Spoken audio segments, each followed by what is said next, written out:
So we may have an El Nino later in the year, but what exactly does that mean? Well, it's a warming of the central and eastern equatorial Pacific waters. Very difficult to predict, certainly as far as the strength is concerned.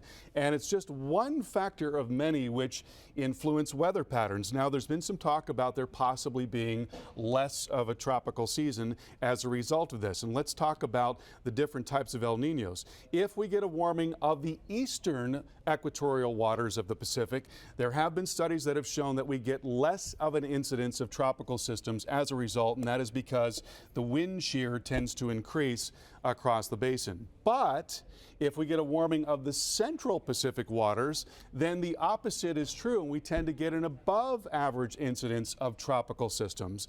And so we don't know exactly where it would occur, if it occurs at all.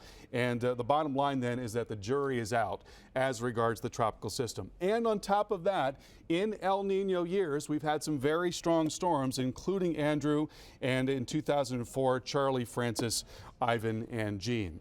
Now, one part of the country would really be looking forward to an El Nino, and that is California, where the drought has been terrible. If it were to go into the winter months, then that typically means more storms coming into the West Coast, and that typically means more wet weather and perhaps some drought relief. So let's hope so for the sake of California.